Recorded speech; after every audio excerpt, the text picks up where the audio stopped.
Rahimakumullah, ini yang kedua. Yang ketiga, ini adalah era penuh fitnah seperti sepotong malam yang gelap gulita. Itu bahasa Nabi, seperti itu hadisnya. Yang keempat, ini era di mana fenomena riddah merebak di tengah kaum muslimin. Apa itu artinya riddah? Siapa yang tahu? Apa riddah, Pak? Riddah itu artinya murtad. Jadi gejala kemurtadan di kalangan kaum muslimin hari ini merebak, Pak. Jadi kita harus paham bahwa dosa dalam Islam ada 3 tingkatan, Pak. Tingkatan paling rendah disebut as-saghair, dosa-dosa kecil. Tingkatan yang lebih ke atas, lebih mengerikan, namanya al-kabair, dosa-dosa besar. Tapi ada yang lebih mengerikan lagi, paling mengerikan, namanya dosa-dosa nawaqidul iman, dosa yang membatalkan iman. Jadi kalau orang terlibat dalam dosa itu, murtad ya, keluar dari Islam. Padahal dia tidak sangka dia sedang keluar dari Islam, dia nggak sadar dia sedang keluar dari Islam. Perlu contoh? Perlu contoh? Contoh, seorang mengaku muslim tapi mengatakan semua agama sama. Nah, itu batal imannya, Pak.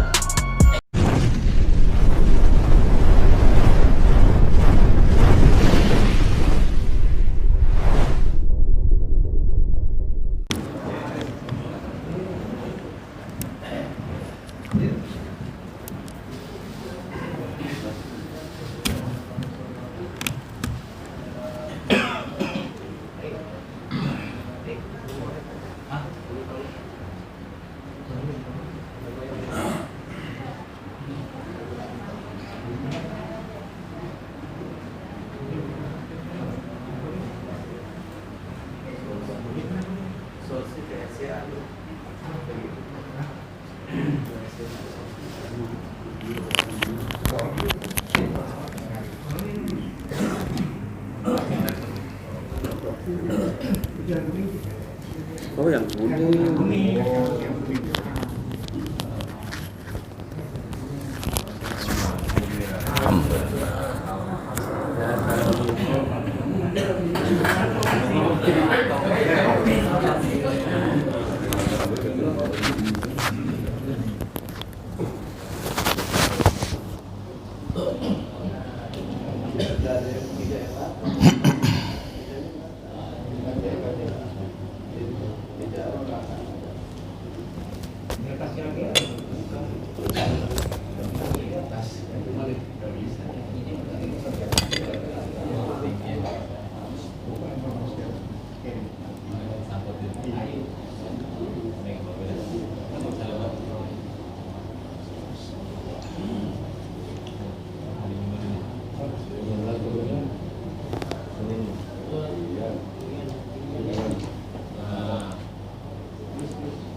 Mulai. Bismillahirrahmanirrahim. Assalamualaikum warahmatullahi wabarakatuh. Alhamdulillahirabbil alamin, wassalatu wassalamu ala asyrafil anbiya'i wal mursalin sayyidina Muhammadin wa ala alihi wa ashabihi ajma'in. فقال الله تعالى في كتابه الكريم بعد أعوذ بالله من الشيطان الرجيم يا أيها الذين آمنوا اتقوا الله حق تقاته ولا تموتن إلا وأنتم مسلمون. وقال تعالى في آية أخرى وإذا قرأت القرآن جعلنا بينك وبين الذين لا يؤمنون بالآخرة حجابا مستورا. أما بعد. Hadirin jamaah salat subuh rahimakumullah. Alhamdulillah, pagi hari ini Allah pertemukan kita dalam ketaatan. Allah izinkan kita mengawali hari dengan salat subuh berjamaah. Mudah-mudahan salat kita tadi dan semua salat kita yang lainnya diterima Allah Subhanahu wa taala. Salawat salam sejahtera kita doakan tercurah kepada manusia pilihan, teladan kita bersama Nabiullah Muhammad sallallahu alaihi wasallam, keluarga, sahabat dan para pengikutnya yang setia hingga akhir zaman, dan semoga kita termasuk umat beliau yang berhak menerima syafaatul uzma beliau di hari berbangkit nanti, amin ya rabbal alamin. Pagi hari ini tema yang kami angkat seperti terlihat di layar dan juga sudah diumumkan, urgensi ma'rifatuz zaman, yang artinya adalah pentingnya memahami kondisi zaman.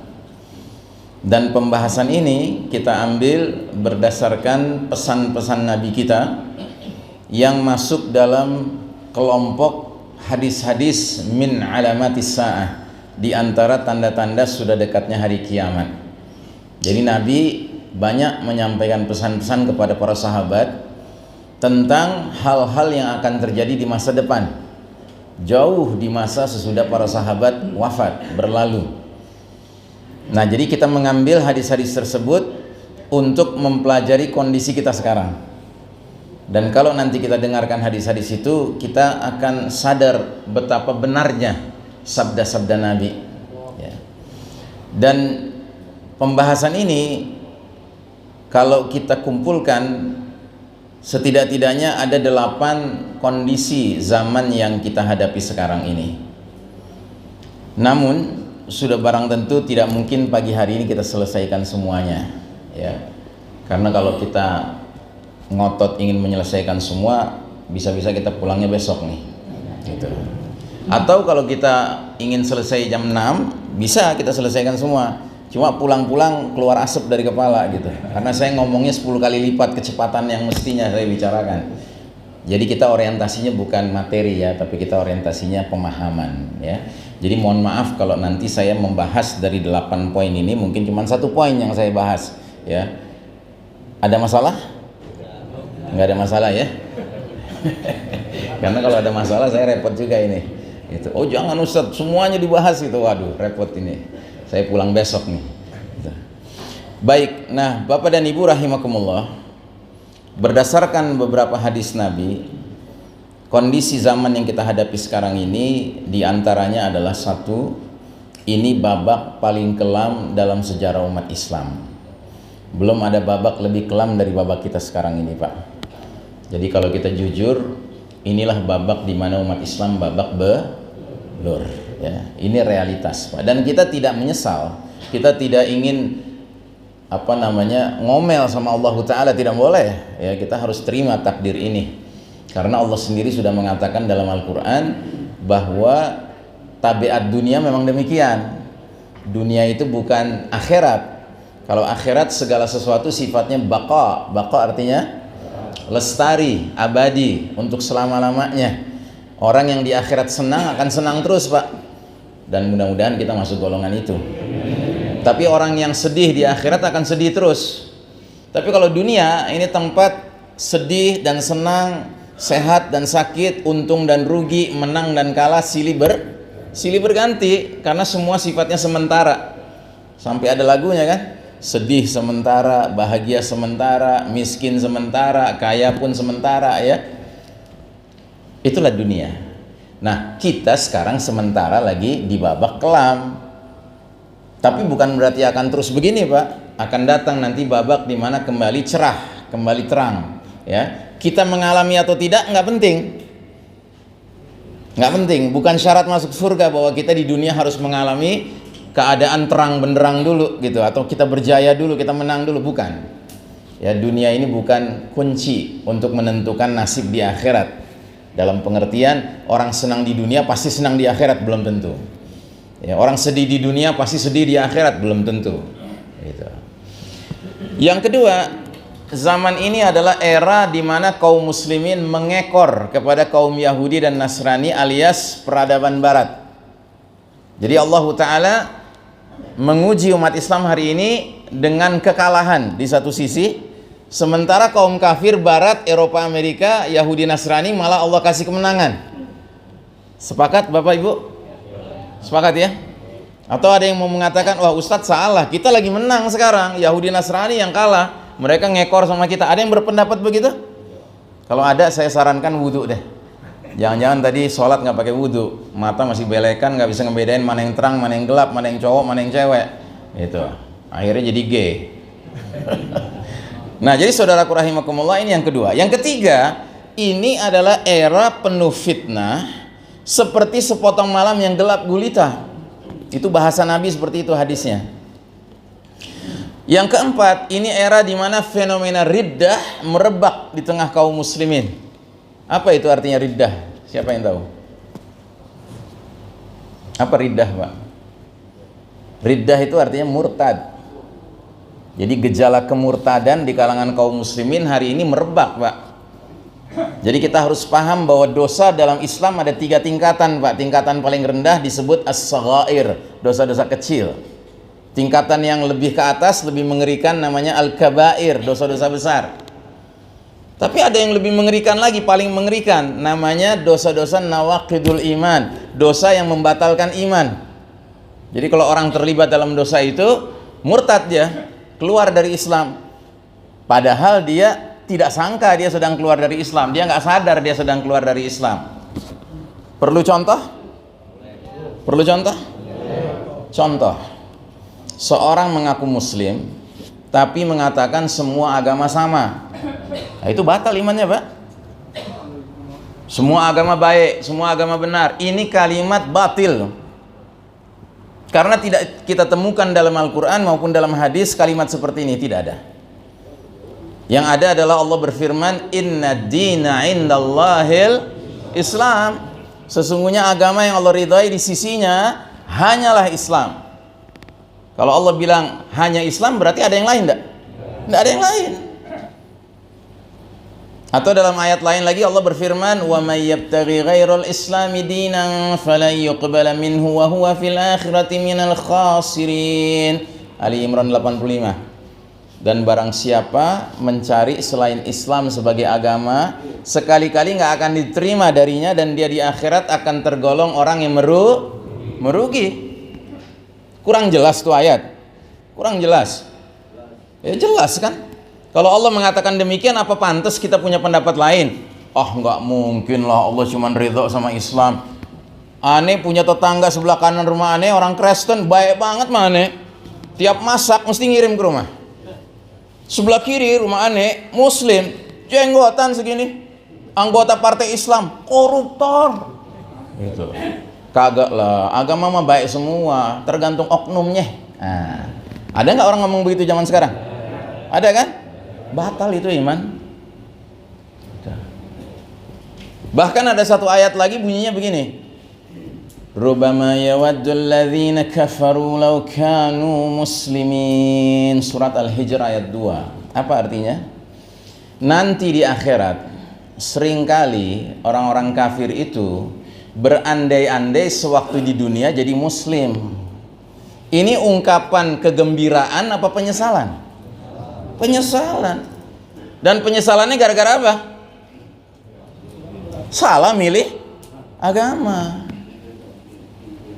Dia nyesel kagak jadi muslim di dunia. Jadi apa? Jadi selain muslim, yang berarti kafir. Jelas ya, Pak? Jadi jangan main-main dengan kalimat semua agama sama, semua agama baik, semua agama benar. Ini kalimat batil, Pak. Allah nggak pernah membenarkan kalimat seperti itu.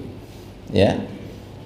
Maka sekarang saya uji nih jamaah sholat subuh mushola An-Nur nih. Kalau saya ngomong begini, benar apa salah nih? Islam agama paling benar, itu benar apa salah? Benar. Yang benar. Benar apa salah? Benar. Oke, yang bilang benar angkat tangan. Yang bilang salah angkat tangan. Masya Allah. Yang bilang salah kenapa? Masya Allah. Pak siapa? Udah pergi haji? Insya Allah berangkat haji. Jadi saudaraku rahimakumullah, Allah Ta'ala dalam surat At-Taubah 33 bilang apa? Huwallazi arsala rasulahu bil huda wa dinil haqqi liyuzhirahu ala dini kullih walau karihal musyrikun. Apa artinya? Dialah Allah yang mengutus Rasulnya Nabi Muhammad SAW dengan membawa Al-Huda, petunjuk Al-Quran, dan dinul haq, agama yang benar, al-Islam, agar Allah menangkan Islam atas segenap agama lainnya sekalipun orang-orang musyrik tidak menyukai. Jadi Allah bilang agama yang benar apa agama yang paling benar? Agama yang benar. Nggak ada agama paling benar Islam. Nggak ada ayatnya Allah mengatakan Islam agama paling benar. Bukan paling benar, Pak. Agama yang benar. Kalau kita bilang Islam agama yang benar, yang lain apa? Salah. Tapi kalau kita bilang Islam agama paling benar, berarti yang lain juga benar, cuma kurang benar. Allah nggak mau kita bersikap setengah-setengah. Allah maunya kita tegas, yakin. Ini dinul haq, ini agama yang benar. Ngerti, Pak? Ini harus duduk dalam keyakinan dan pemahaman seorang muslim. Nggak boleh kita ragu dengan ini, Pak. Nah, musuh-musuh kita, Yahudi Nasrani, sengaja menebar sebuah faham yang namanya pluralisme. Yang di dalam faham itu, sadar tidak sadar, orang-orang muslim lama-lama akan mengatakan semua agama sama. Semua agama baik. Semua agama benar. Padahal itu kalimat termasuk kalimat nawaqidul iman. Kalimat yang bisa membatalkan iman seseorang. Ada nggak orang zaman sekarang ngomong begitu, Pak? Nah, bilang ada aja, Pak, jangan bilang banyak, Pak. Capek, pusing kepala Berdi. Gitu. Dan betul, Pak, nyatanya bukan ada, Pak, banyak.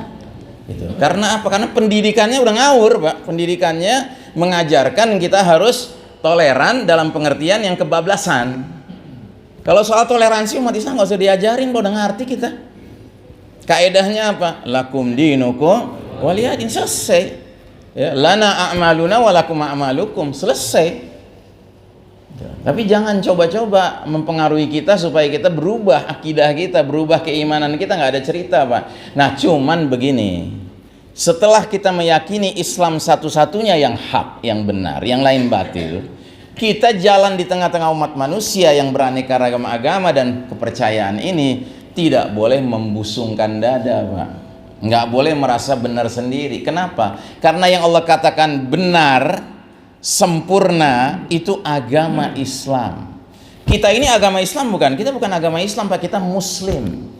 Muslim itu penganut agama manusia. Kalau agama Islam itu ajaran dari Allah Ta'ala. Ajaran Allah nggak ada cacat celahnya, nggak ada kekurangannya. Tapi kalau yang namanya Muslim, manusia, kadang bisa benar, kadang bisa salah. Karenanya kita nggak boleh menyombongkan diri, Pak. Tapi nggak boleh juga keraguan kita ada terhadap Islam ini. Harus pol gitu, penuh, ya. Baik, kita lanjutkan. Yang kelima, ini adalah era di mana kaum muslimin dijadikan santapan yang diperebutkan oleh ghairul muslimin, bangsa-bangsa lain selain kaum muslimin. Jadi kita ini diperebutkan, Pak. Yang diperebutkan apanya? Yang diperebutkan SDA-nya, sumber daya alamnya, negeri-negeri Islam, maupun SDM-nya, sumber daya manusianya, diperebutkan, Pak. Dan yang memperebutkan siapa? Yang memperebutkan aneka ragam pihak selain kaum muslimin. Ada yang memperebutkan SDM umat Islam ini namanya ajaran komunis. Ada yang memperebutkan namanya ajaran kapitalis, ada yang memperebutkan namanya ajaran demokrasi, ada yang namanya humanis, ya kan? Ada yang namanya ajaran LGBT, ya kan? Semua menarik-narik, mencabik-cabik umat Islam. Makanya kita sekarang terpecah belah, ya. Terus yang keenam, ini era di mana musuh-musuh kaum beriman sudah nggak punya rasa takut pada kaum muslimin. Nggak punya rasa takut mereka sekarang sama kita, Pak. Dan sebabnya apa mereka nggak takut sama kita? Karena kita jumlahnya banyak, tetapi seperti buih di genangan air. Ciri buih apa, Pak? Ciri buih itu 3, Pak. Pertama, buih itu ngikut gerak arus. Arus air kemana, ngikut tuh buih. Ya, ke timur ikut ke timur, ke utara ikut ke utara, ke selatan ikut ke selatan, gitu ya. Itu buih. Yang kedua, buih itu kagak ada beratnya, ringan dia, ringan, kagak ada bobotnya. Sama yang ketiga, buih itu kagak ada isinya. Jadi kalau kita pegang buih, kita remas gitu sampai udah ngepel begini tangan kita, nggak ada isinya, Pak, kosong. Nah, jadi kenapa kita sekarang tidak ditakuti oleh musuh? Karena kita kosong, Pak. Kita ini nggak berbobot dan kita ini ngikut angin aja, ngikut arus saja. Kemudian yang ketujuh, ini era di mana kaum muslimin terjangkiti penyakit wahan. penyakit yang sangat mengerikan, Pak. Jauh lebih mengerikan daripada HIV AIDS, daripada hepatitis, demam berdarah, tipes ya, gagal ginjal, apalagi sekedar COVID-19. Ini penyakit mengerikan, Pak. Sahabat nanya, "Ya Rasulullah, apa itu penyakit al-wahan?" Kata Nabi, "Hubbud dunya wa karahiyatil maut." Cinta dunia dan benci dengan kematian. Ya. Kita orang beriman ini seharusnya merasa kematian itu dekat terus, Pak. Jangan pernah merasa kematian masih jauh. Dan karenanya tenimbang kita takut sama kematian, tenimbang kita benci sama kematian, mendingan kita bersahabat sama kematian. Dengan cara apa? Dengan cara ya kita ketika kematian datang jangan hendaknya kita benci. Karena pernah Nabi mengatakan di hadapan para istri beliau kalimat yang selesai disampaikan oleh Nabi, salah seorang istri beliau yang paling cerdas komentar langsung. Siapa istri Nabi yang paling cerdas? Aisyah radhiyallahu anha. Makanya Aisyah itu terkenal banyak meriwayatkan hadis karena beliau banyak dijadikan tempat bertanya oleh para sahabat. Ya, Aisyah ini paling cerdas, paling muda, paling cantik, paling cerdas. Jadi Nabi pernah mengatakan begini kepada para istri beliau. Man ahabba liqa Allah, ahabballahu liqa'ahu. Barang siapa yang cinta, yang senang, yang suka ketemu Allah, Allah pun cinta, suka dan senang ketemu dia. Wa man kariha liqa Allah, karihallahu liqa'ahu. Dan barang siapa yang benci, kagak senang, kagak doyan ketemu dengan Allah, Allah pun benci, kagak senang, kagak doyan ketemu dengan dia. Nabi bilang begini. Tiba-tiba Aisyah bilang apa? Inna kunna karihul maut, ya Rasulullah, kami semua kan benci dengan kematian. Gitu. Padahal Nabi nggak ada ngomongin kematian di situ kan? Nabi ngomong soal ketemu sama, suka ketemu sama, benci ketemu sama Allah kan? Terus apa kata Nabi? Laisa dzaki, nggak demikian. Bila seorang mukmin dijemput maut, maka malaikat datang kepada dia, memberikan busyra, kabar gembira kepada dia, dan memperlihatkan tempatnya di akhirat nanti yang penuh dengan kesenangan, penuh dengan kebaikan. Nah, akibatnya si mukmin yang mau meninggal ini menjadi senang melihat itu. Dan karena senang melihat itu dia ingin ketemu Allah. Maka Allah pun ingin ketemu dia, suka ketemu dia. Ammal kafir, sedangkan orang kafir begitu maut menjemput dia, malaikat datang juga ke dia, ngasih kabar juga, tapi bukan kabar baik, kabar buruk, dan memperlihatkan tempat tinggalnya di akhirat nanti yang sangat mengerikan. Dan ini membuat dia nggak suka ngelihat itu, sehingga dia nggak suka ketemu Allah, maka Allah juga nggak suka ketemu dia dengan dia. Paham ya? Nah, jadi asalkan kita hidup dengan iman, Pak, di dunia ini, insya Allah saat Allah takdirkan kita harus berhenti dapat rezeki di dunia ini yang berarti mati, ya kan, maka kematian kita ini akan didatangi oleh malaikat yang memberikan kita jaminan. Ya, makanya kadang-kadang ada orang-orang beriman tertentu yang setelah wafat tiba-tiba bibirnya senyum kan? Kenapa dia senyum? Karena sempat dia ngelihat itu dengan segala keindahannya dan itu membuat dia senang sekali. Masya Allah Ta'ala. Ya, Allahumma inna nas'aluka husnal khatimah. Yang kedelapan, ini era di mana ar-ruwaibidah mendominasi urusan publik, urusan umum. Apa ini ar-ruwaibidah? Kata Nabi, ar-ruwaibidah itu al-fuwaisiq.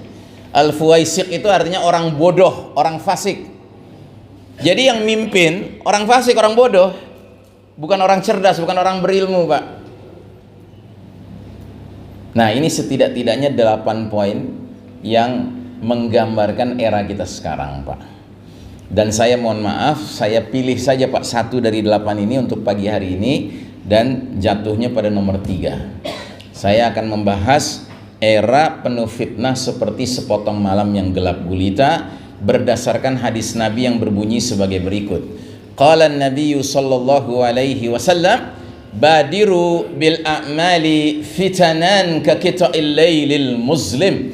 Segeralah kalian beramal sebelum datangnya fitanan seperti malam yang gelap gulita. Fitanan itu bentuk jamak dari fitnah, Pak. Kalau fitnah itu satu ujian, kalau fitanan itu banyak ujian sekaligus bermunculan.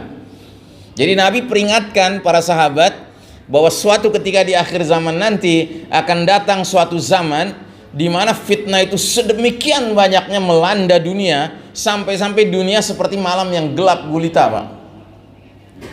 Dan kalau kita mau jujur, sekarang inilah zaman itu. Dan pengertian gelap di sini tentunya bukan gelap harfiah ya Pak ya, tapi gelap simbolis. Artinya kita masih melihat sinar matahari pagi hari, siang hari, sore hari kan. Gelap itu baru malam hari saja gitu. Tapi sesungguhnya kita hidup dalam kegelapan kiasan. Artinya apa? Nabi Muhammad SAW menubuahkan, memprediksikan, meramalkan bahwa akan tiba suatu masa di mana sedemikian banyak fitnah melanda dunia sampai-sampai menyebabkan kondisi kehidupan menjadi seperti malam yang gelap gulita. Artinya nilai-nilai kegelapan mengepung kita lebih ramai daripada nilai-nilai cahaya. Mari kita ambil contoh. Taat itu nilai cahaya apa nilai kegelapan? Cahaya. Nilai cahaya. Maksiat nilai kegelapan apa? Cahaya. Kegelapan. Mana yang lebih ramai hari ini? Maksiat apa taat? Maksiat. Mana yang lebih ramai hari ini? Ma'ruf apa mungkar? Mungkar. Mana yang lebih ramai hari ini? Keadilan apa kezaliman? Kezaliman. Hari ini kezaliman dahsyat sekali Pak. Hampir tiap hari kita dipertontonkan kezaliman di muka bumi ini. Nyari keadilan hari ini sulitnya luar biasa. Giliran orang muslim sedikit salah aja, wah udah dibungkus langsung.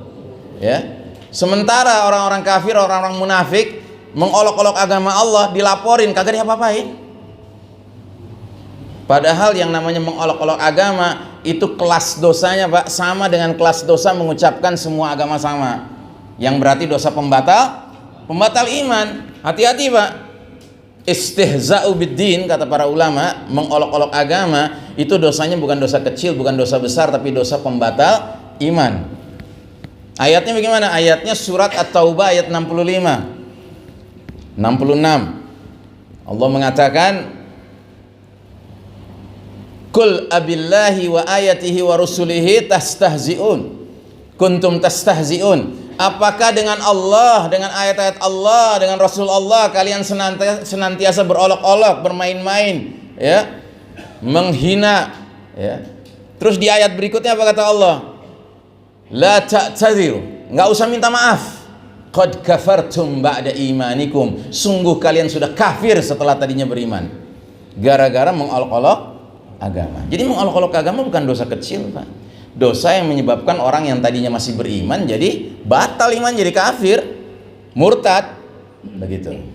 Makanya kita kalau nonton standing comedy, stand up comedy, terus ada pelawak udah mulai nyerempet-nyerempet agama, matiin aja tuh TV, jangan ditonton. Karena ikut tertawa dengan orang yang mengolok-olok agama, dosanya sama yang mengolok-olok agama. Ya. Jangan merasa senang Pak mendengar agama diolok-olok. Dan intinya tuh 4 Pak, yang nggak boleh disentuh diolok-olok. Allah Ta'ala, Rasulullah Muhammad SAW, Kitabullah Al-Quran, dan Dinul Islam, agama Islam. Ini 4 ini nggak boleh Pak. Kita umat Islam, orang-orang beriman, siap bergaul sama siapapun, siap bercanda dengan siapapun, tapi maaf, kita tahu batas Pak. Kalau udah bercanda yang 4 ini, maaf, kita wassalam, sorry, gue nggak terlibat gitu. Ini 4 ini ya harga mati ya. Makanya kalau kita mau teriak harga mati Pak, yang 4 ini, jangan yang lain Pak, jangan teriak harga mati apa? Yang harga mati itu Allah, Rasul, Islam ya kan, Kitabullah, itu harga mati. Buktinya apa? Sampai mati ditanya sama malaikat nanti. Nggak ada di dalam kubur nanti ditanya ma jinsiyatuka, apa keluarga negaraan kamu, kebangsaan kamu, kagak ditanya. Mana paspor kamu, kagak ditanya. Yang ditanya apa? Siapa Rabb kamu? Allah. Apa din kamu, agamamu? Islam. Siapa laki-laki yang diutus kepada engkau? Muhammad Rasulullah SAW. Dan gara-gara jawabannya benar semua, ada pertanyaan keempat, ma ilmuka, dari mana ilmu kamu tahu tentang itu semua? Qara'tu kitabullah fa'amantu bihi wa sadaqtuhu. Aku baca Al-Quran, aku imani, aku benarkan. Tiba-tiba dari langit terdengar suara, "Shadaqa abdi, hambaku sudah membenarkan." Langsung lapang kuburannya. Langsung datang orang yang wajahnya ganteng, pakaiannya cakep, aromanya enak dihirup, ya kan?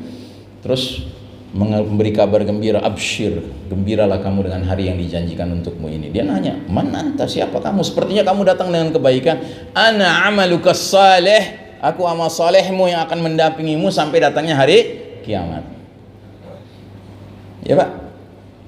Jadi di kuburan nggak ada yang ditanya yang lain Pak, nggak ditanya politik, ya kan, sosiologi, ekonomi kagak ditanya, kedokteran kagak ditanya Pak, farmasi kagak ditanya. Yang ditanya 4 ini. Ma'rifatullah, ma'rifatul Rabb, mengenal siapa Rabb, ma'rifatul din, mengenal apa dinnya, ma'rifatul nabi, mengenal siapa nabinya, dan ma'rifatul kitab, mengenal apa kitabnya. Ya, jadi kita boleh punya semangat cita-cita anak jadi S1, S2, S3, es krim segala macam gitu ya. Tapi percuma kalau nggak ngerti 4 pokok permasalahan ini Pak, nggak bisa ditawar nih Pak. Ya, makanya yang lain jawabannya gimana?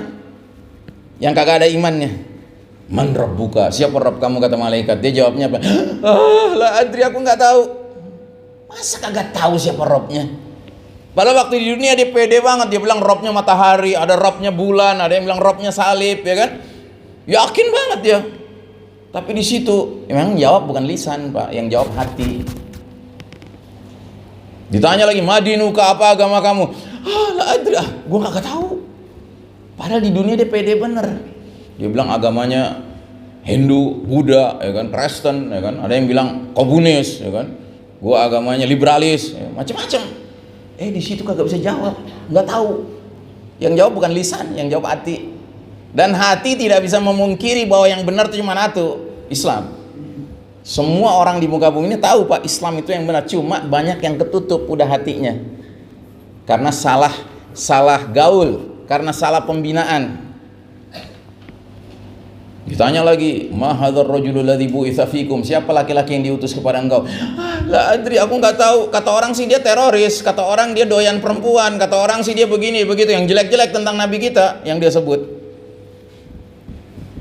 Ada pertanyaan keempat, "Ma ilmuka, dari mana ilmu kamu?" Kagak ada pertanyaan keempat. Ngapa? Orang kagak tahu siapa Robnya, kagak tahu apa agamanya, kagak tahu siapa nabinya, kagak punya ilmu. Nggak perlu ditanya lagi yang keempat, "Dari mana ilmu kamu?" Nggak ada.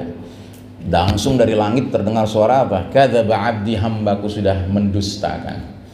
Lalu disempitkan kuburannya sedemikian rupa, terus menyempit sampai tulang belulangnya hancur lebur, dan dia kesakitan dan dia teriak, yang teriakannya terdengar oleh seluruh alam ini illa saqalain, kecuali 2 makhluk nggak bisa dengar, jin dan manusia nggak bisa dengar. Alhamdulillah kita nggak bisa dengar Pak. Kalau kita bisa dengar nggak mau tinggal di menteng atas. Ya. Dan Nabi sudah mendoakan, Nabi sudah pernah mendoakan, "Ya Allah, izinkan umatku bisa mendengar suara-suara di bawah tanah." Sama Allah nggak dikabulkan.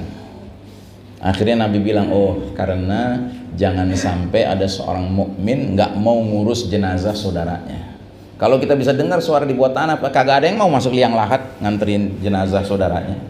Alhamdulillah kita nggak bisa dengar Pak. Padahal semua makhluk selain jin dan manusia dengar Pak teriakan orang-orang yang dijepit di dalam kubur itu. Baik.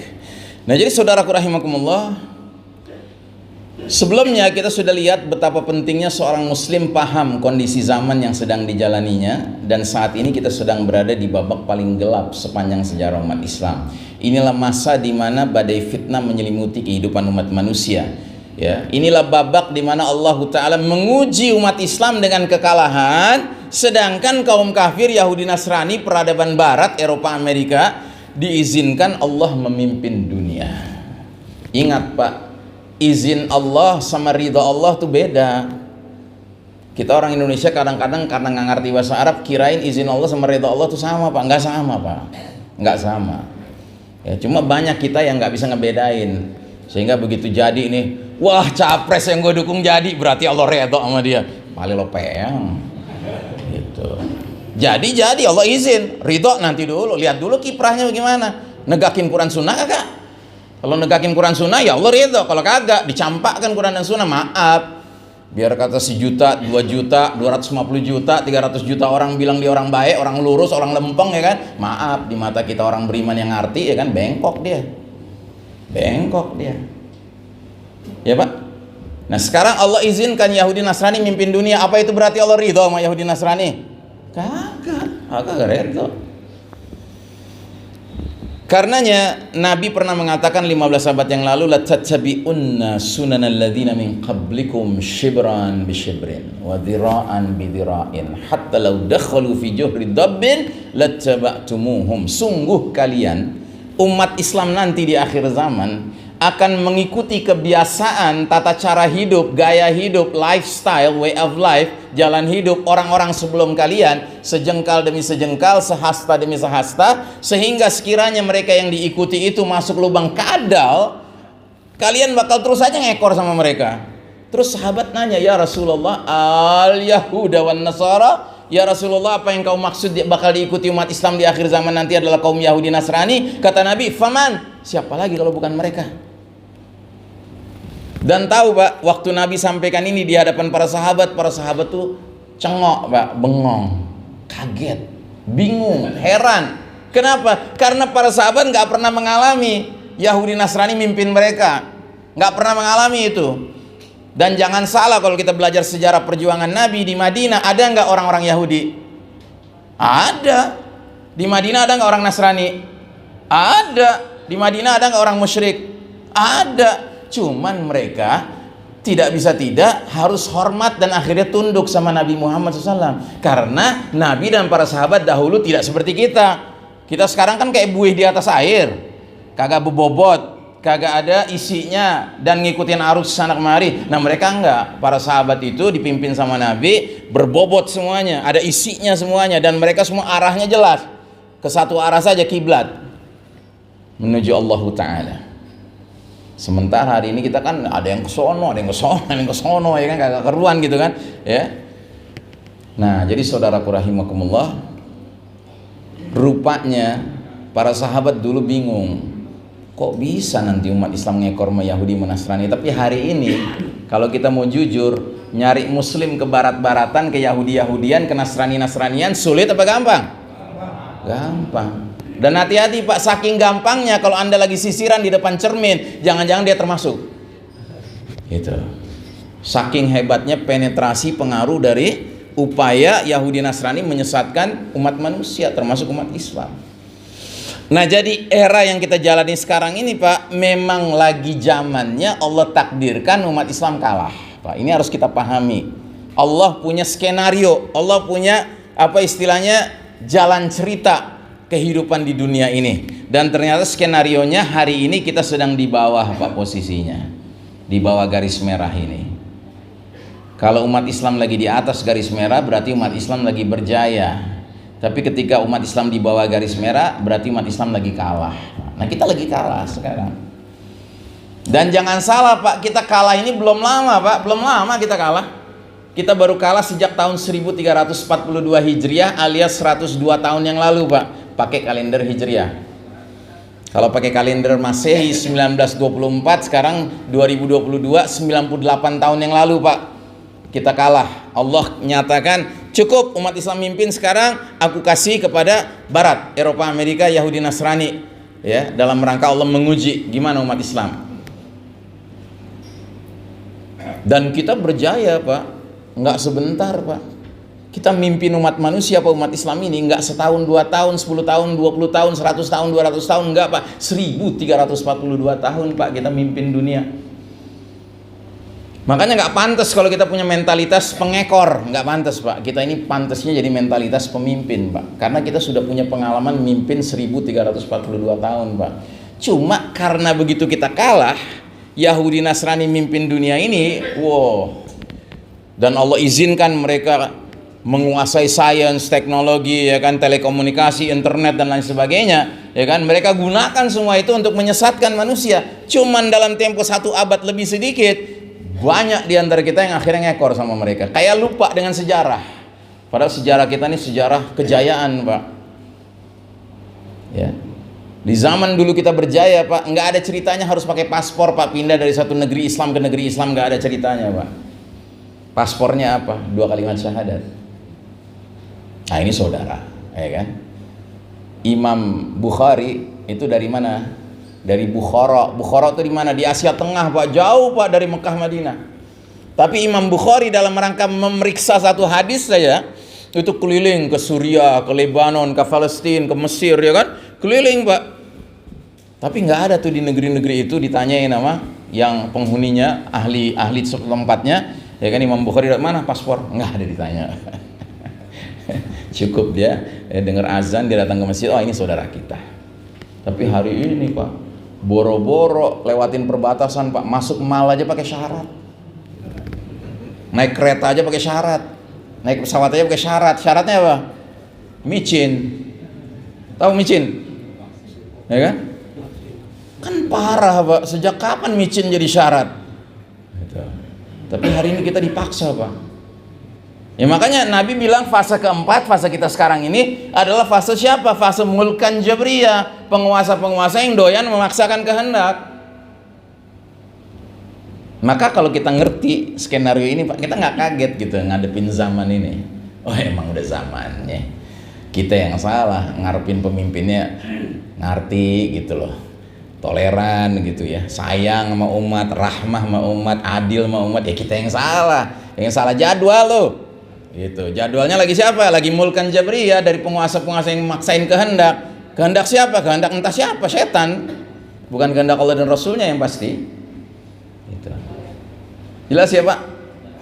Nah, jadi saudaraku rahimakumullah, selanjutnya, ya maaf, ini saya jelaskan dulu. Sewaktu kita berjaya, Pak, umat Islam berjaya, yang kita perkenalkan kepada umat manusia lain sistem hidup yang fondasinya iman tauhid.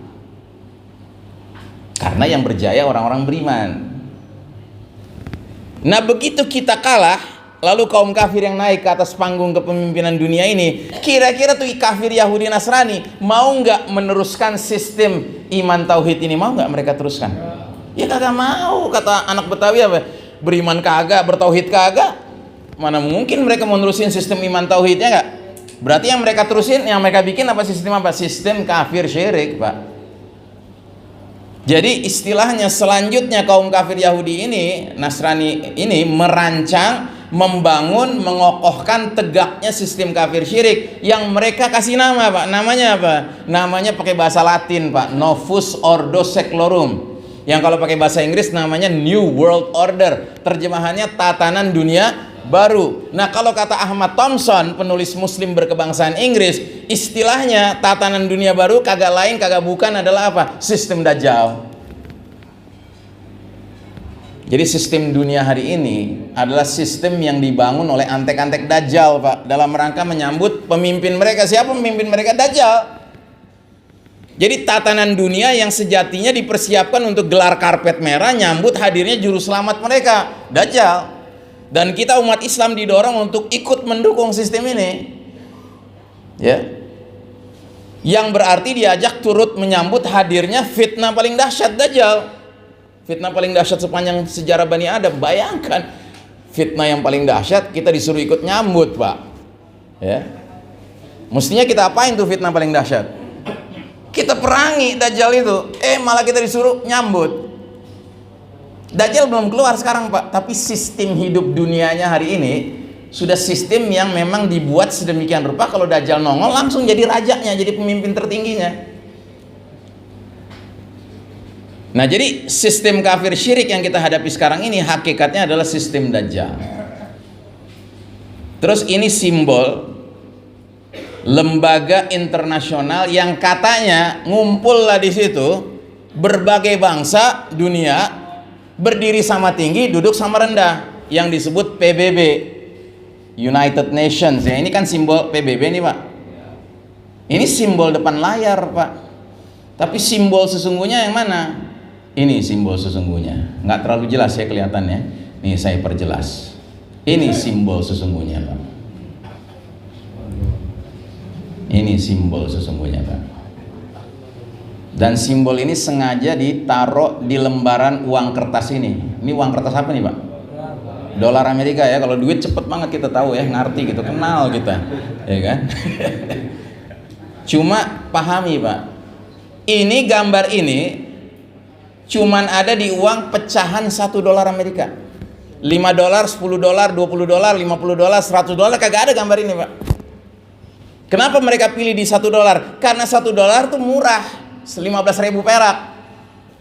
Anda pergi ke bank, ya kan, atau money changer mau beli $1, gampang. Anda cuma butuh modal 15.000 kan. Jadi dengan kata lain, karena ditaruhnya di $1, banyak orang bisa ngelihat.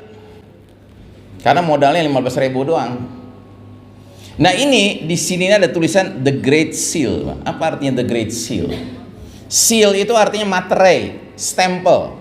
Great itu artinya agung, mulia, suci. Jadi stempel yang suci, stempel yang mulia, stempel yang agung. Nah gambarnya apa? Gambar piramid, kepotong bagian atasnya. Tapi di bagian atas yang kepotong itu ada segitiga di atasnya, ngawang-ngawang, belum nempel gitu, Pak. Di dalam segitiga itu ada mata tunggalnya atau mata sebelah. Yang bagi umat Islam mata sebelah, mata tunggal simbol apa tuh? Dajjal. Satu-satunya umat yang nabinya jelaskan Dajjal itu kayak apa ciri khasnya. Ciri khasnya adalah bermata sebelah, a'war kata Nabi. Itu cuma umat Islam. Nabi bersabda dalam sebuah hadis, semua nabi sebelum aku sudah menerangkan, memperingatkan kepada umatnya masing-masing tentang fitnah Dajjal. Tetapi aku akan jelaskan pada kalian sesuatu yang nabi-nabi dulu nggak pernah jelaskan. Innahu a'waral aini wa inna rabbakum laisa bi'a'war. Sesungguhnya Dajjal itu bermata sebelah, sedangkan Rabb kalian Allah Ta'ala tidak bermata sebelah. Jadi kita diperkenalkan sama Nabi kita. Lalu di sekeliling segitiga ini, Pak, ada garis-garis keluar. Seolah-olah ingin mengisyaratkan bahwa segitiga bermata tunggal ini sumber cahaya, Pak. Sumber petunjuk, sumber bimbingan, Pak. Tapi sengaja dibikin belum nempel. Kenapa? Karena mereka ingin mengatakan dia belum datang, cuma bakal datang. Dia belum mendarat, tapi bentar lagi landing dia mendarat. Terus mereka tulis di bawahnya Novus Ordo Seclorum. Nah, apa artinya ini? Novus artinya new, baru. Ordo artinya order, tatanan. Seclorum artinya sekuler, artinya world, dunia. Jadi Novus Ordo Seclorum artinya tatanan dunia baru. Nah, ini kan kita kembali ke sini nih, Pak. Jadi di sini mereka ingin merancang, mendirikan tatanan dunia baru. Yang berarti mereka nyuruh kita melupakan tatanan dunia lama. Tatanan dunia lama itu apa? Sistem iman tauhid. Makanya semua pihak yang menyanjung-nyanjung tatanan dunia lama itu bakal dibungkus, Pak. Jangan coba-coba ngomongin khilafah. Lo dibungkus langsung, karena khilafah tuh tatanan dunia lama. Sekarang kita udah masuk ke tatanan dunia baru, lupakan itu. Dan hebat, Pak, mereka mengutak-atik opini masyarakat sampai ke tingkat di Indonesia, negeri berpenduduk terbesar di dunia, nggak perlu orang kafir yang teriak-teriak nolak tatanan dunia lama, sistem iman tauhid. Tetapi yang teriak-teriak orang Islam sendiri di negeri ini. Makanya orang kafir di negeri ini, Pak, udah ongkang-ongkang kaki, Pak. Udah ongkang kaki, biarin aja itu muslim-muslim yang teriak-teriak, ribut satu sama lain mereka. Nah, jadi saudaraku rahimakumullah, di atasnya ada lagi kata-kata bahasa Latin annuit queptis. Apa artinya? He has favored our undertakings. Artinya dia, si mata sebelah ini, telah merestui berbagai upaya-upaya kami. Upaya apa? Upaya merubah sistem dunia yang tadinya penuh keimanan dan ketauhidan menjadi sistem dunia yang penuh kekufuran Dajjal, kesyirikan Dajjal, begitu, ya. Nah, dalam bukunya Dajjal the Antichrist, penulisnya namanya Ahmad Thompson, terjemahan bahasa Indonesia buku ini Sistem Dajjal, dia berpendapat ada 3 sisi dari Dajjal. Ada sisi oknum Dajjalnya, individu Dajjalnya yang sekarang masih belum keluar. Dan Nabi Muhammad kalau bicara tentang Dajjal yang dimaksud tuh oknumnya. Terus yang kedua, peradaban sistem Dajjal ini. Sama yang ketiga, kekuatan gaib, kekuatan yang tidak tampak di belakang layar. Nah, ini bukunya, Pak. Ini aslinya bahasa Inggris. Bagi yang bisa baca Inggris dan doyan baca bahasa Inggris, bisa dicari ini buku ini. Ya. Kalau terjemahannya ini Sistem Dajjal bahasa Indonesia. Ini terbit tahun 2000 Pak. Penerbitnya dari Bandung, penerbit Semesta. Tahun 2000 dia terbit, tapi maaf, dia cuman beredar di pasar, di toko buku selama 2 tahun. Habis itu kagak ada sama sekali. Satu pun buku Sistem Dajjal ini kagak ada. Gramedia nggak ada, Gunung Agung nggak ada, Bang Buyung Senen tuh kagak ada, nggak jual dia. Ngapain? Diborong sama Sistem Dajjal. Karena ini buku membongkar Sistem Dajjal ini, dijelasin satu persatu, ya kan? Bidang politiknya, ekonominya, kan? Kedokterannya, farmasinya, dibeberin Pak, kerusakannya Pak. Nah, alhamdulillah tahun 2013 terbit lagi terjemahan oleh penerbit lain, Zahira namanya, 2013, kayak gini bukunya. Saya nggak tahu hari ini masih ada atau tidak. Kalau masih ada silahkan Anda bisa cari di toko buku, Anda bisa beli. Nah, jadi kata Ahmad Thompson ada 3 aspek, 3 sisi dari Dajjal. Individu oknumnya ini yang belum keluar Pak, ya. Ini yang Nabi jelaskan dalam berbagai hadis beliau tentang Dajjal. Kemudian sistem Dajjalnya, ya, yang kelihatan di depan mata kita, bidang ideologi, politik, ekonomi, sosial, budaya, militer, hukum, pendidikan, farmasi, kedokteran, pertanian, peternakannya, semua bidang kehidupan Pak, udah diacak-acak sama sistem Dajjal ini. Nah, tapi ada the unseen force, kekuatan yang tidak tampak. Nah, kekuatan tidak tampak inilah antek-antek Dajjal di belakang layar yang bikin secret society. Secret society itu artinya organisasi rahasia Pak. Di antaranya namanya lobby Yahudi, ada yang namanya Freemasonry, ada yang namanya Illuminati, ada yang namanya Kabbalah, ada yang namanya Knight Templar ya. Dan ini anggotanya siapa? Oh, petinggi-petinggi Pak. Hampir semua presiden Amerika pasti masuk Freemasonry, masuk Illuminati. Ya. Petinggi di Indonesia ada nggak? Allah alam. Ya. Kalau ngeliat gelagat belakangan ini sih kayaknya iya juga. Gitu. Soalnya ini organisasi iblis nih Pak. Ini organisasi iblis. Ya. Jadi di dalam pertemuan rahasia mereka ini Pak, ada 2 agenda besar yang mereka kerjakan. Agenda pertama adalah agenda merancang ya program-program yang bisa merusak umat manusia, termasuk membunuh umat manusia, menyesatkan umat manusia. Itu agenda pertama. Agenda kedua apa? Mereka mengadakan penyembahan ibadat kepada iblis dalam pertemuan-pertemuan rahasia itu. Dan ketika mereka hadir dalam pertemuan ritual, seremoni, ya peribadatan pada iblis itu, mereka melakukan apa yang disebut dengan pengorbanan. Ada yang dikorbankan Pak, ada yang dipersembahkan untuk iblis. Dan biasanya dipersembahkan tuh nyawa hidup Pak, yang dibunuh rame-rame di situ. Misalnya anak bayi dihadirkan, disembelih di situ. Darahnya dikumpulin, ya kan, dibagi-bagi, diminum. Potong-potong dagingnya dimakan, dikunyah-kunyah. Dan itu diyakini bisa mengawetkan umur mereka Pak. Ya namanya udah kerja sama iblis. Jadi sosok-sosok elit global seperti Bill Gates, George Soros hampir bisa dipastikan pasti masuk organisasi beginian Pak. Kenal Bill Gates Pak? Kenal? Nggak kenal ya. Bill Gates itu tampil sebagai orang yang seolah-olah peduli dengan masyarakat luas Pak, terutama masyarakat miskin. Padahal dia yang menyebarluaskan ya penyakit Pak. Dia yang bikin virus, dia yang bikin antivirusnya. Ya, itu zaman dulu, zaman dia bikin Microsoft komputer tahun 80-an. Dia dulu mainnya di komputer. Nah, sekarang dia mainnya di manusia. Dia yang nyebarin virusnya.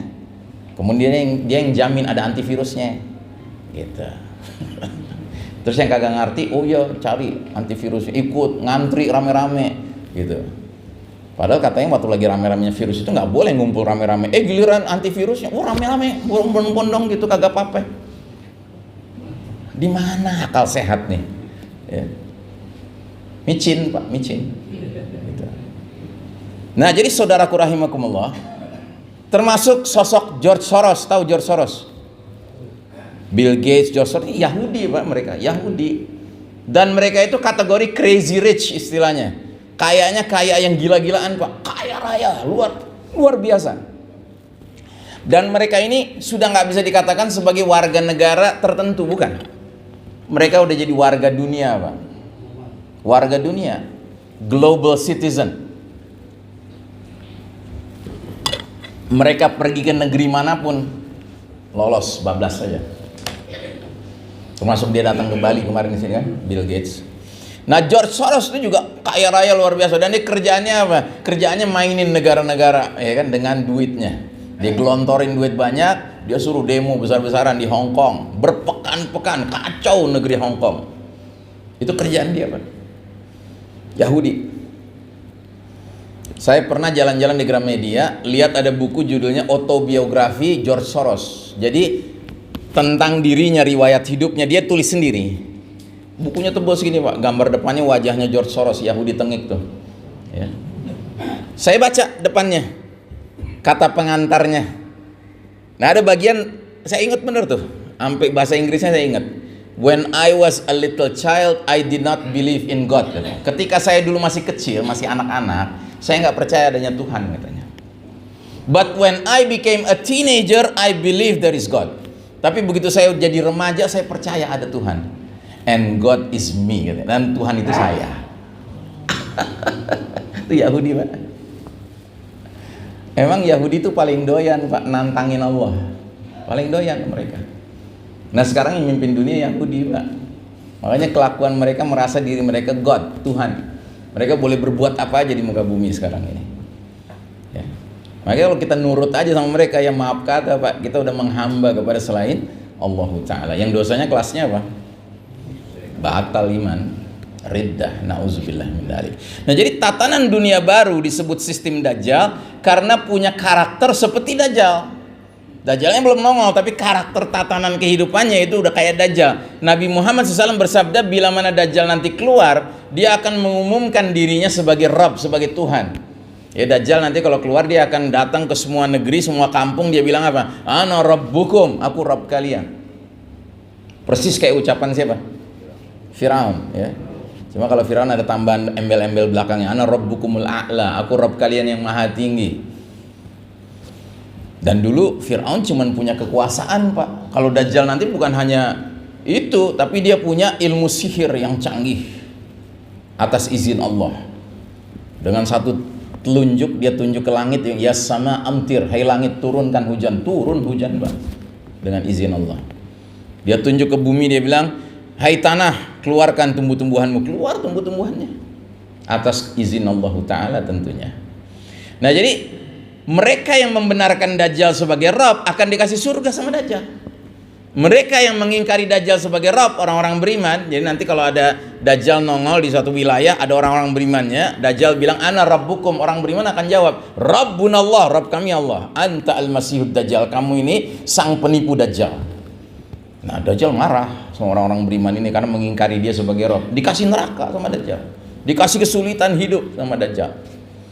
Nah, sistem hari ini juga begitu, Pak. Siapa yang mau nurut, doyan di micin, ya kan, boleh masuk mal, boleh naik kereta, boleh naik pesawat. Tapi maaf, yang kagak micin, ya kan, sono di rumah aja, stay at home, di penjara, di rumah sendiri. Itu work from home, kerja dari rumah, study from home, ya kan, dari rumah, shop juga online, itu dari rumah, ya kan.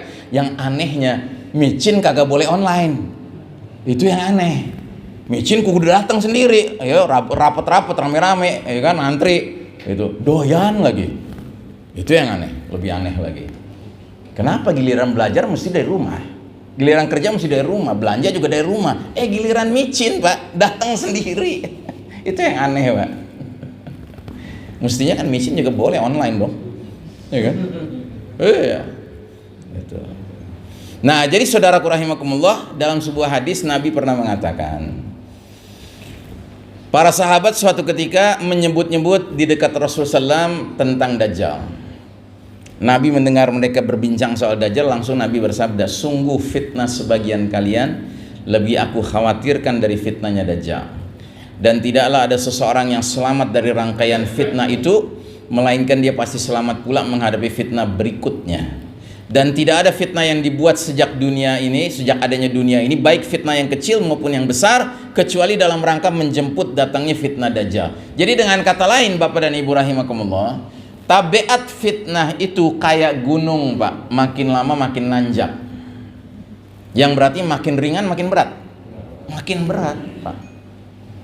Tapi Nabi kasih kunci. Kuncinya apa? Barang siapa yang selamat ngadepin fitnah yang level gunung masih di bawah, ya kan, dia bakal selamat ngadepin yang berikutnya. Dia selamat lagi di yang level berikutnya, dia berikutnya selamat. Terus kalau sampai umurnya pas Dajjal muncul, puncak fitnah itu, puncak gunung fitnah itu, ya kan, muncul, dia akan selamat ngadepin fitnah Dajjal. Sebab sebelum si Dajjal yang utama itu muncul, Pak, dunia ini nanti sebelum Dajjal itu dipenuhi dengan Dujail, Dajjal-Dajjal kecil, Pak. Nah, barang siapa yang sekarang ini kena sama Dajjal yang kecil aja, nanti pada tahap berikutnya bakal lebih kena lagi, bakal lebih terperosok lagi. Terus begitu, makin terperosok, sampai giliran Dajjal yang beneran muncul, dia ngomong ana rabbukum, dia langsung bilang anta rabbuna, engkau Rabb kami, udah kami nanti-nantikan engkau. Tolong kami. Gitu.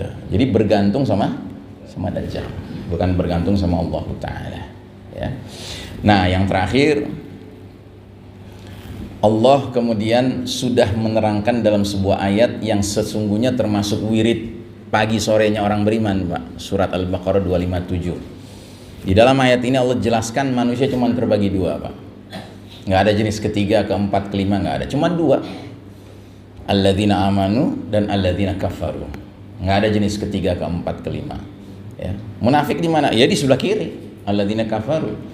Karena orang munafik itu hakikatnya hatinya sejalan dengan hatinya orang kafir.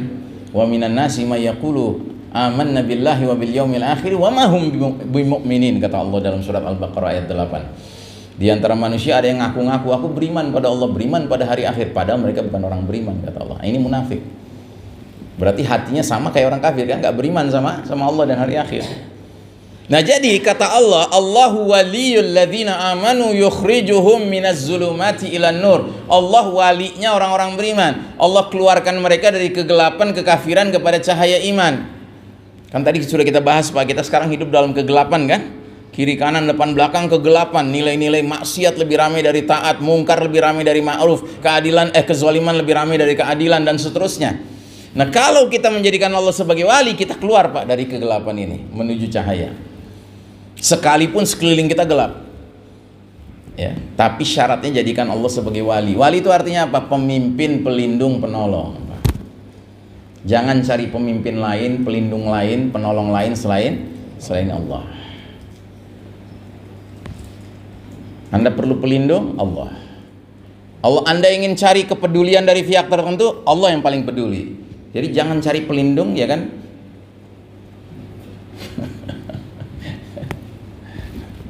Apa tuh namanya?